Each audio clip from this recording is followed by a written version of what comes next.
Mirovek li kolanên cizîreyê reng bi reng digere. Ezîz Serîm 75 salî ye û jiyanek bi rengîn dijî. Ew bi xwe xelkê navçeya Cizîreyê ser bi bajarê Şirnexê ye.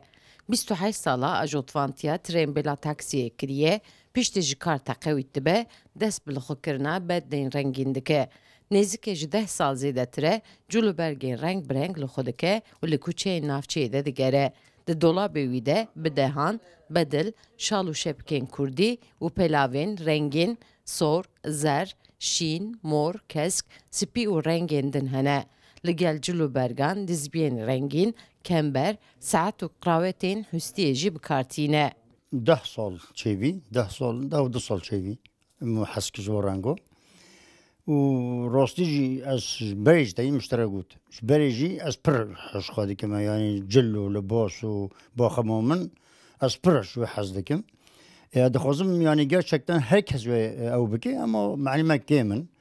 Yani no Cizîrê dixwazim mîna min 2000-3000 însan hebe. 5 heyva ez her roj yekê wergim xilas nabe. 5 heyva. Ji hesab ke 5 heyva dibe çend taxim. Yani gorê tu dikarî hesab kî.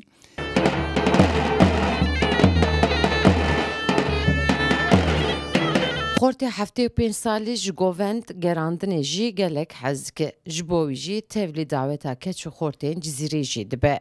Li dîwanên welatiyan de ciyê xwe digire.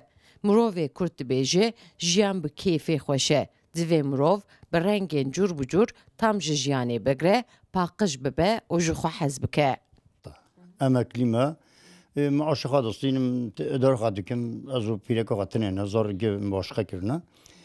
Çi sıxıntıya menîn elhamdülillah mada durumî nedeyên dawet kesî me. Ez li gora xwe masraf dikim.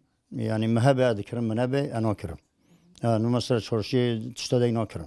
Cilê babê me zarok bîn cilê we ekstra bîn. Em zarok bîn. Hingê digotin hecî şor û şovkî spehî be en yani wek axa kî be. Wek bek kî be. Yani cilê wê şor û şapik. Bota da ew cil yê taze ye. Ne anî lepantorik bedlik renk. Mesela o şoru şopik me 10 hene. Belga Kurdistanê de en zengînê me 10 şoru şopik nînin. Hey yek he di 2 hene. Qeblo bes 3 nobe 10. Fikir 10 taxim me hene. Pîreka min nikare. Ew zarokê min emerê xwedê kirin. Zilamê Cizîrê li navçeyê bi hevjina xwe dijî û ambaje pê dike hemû perê xwe ji bo cilûbergan xerç kiriye. Hê jî kefa wê ji rengekî re were ji wê rengê bedil dide durûtin an dikire. Xortê salmezin dibêje xelkê Cizîrê jî ji cilûbergên wî û karaktera wî ya rengîn hez dikin. Eleqeyekê nîşanê wî didin.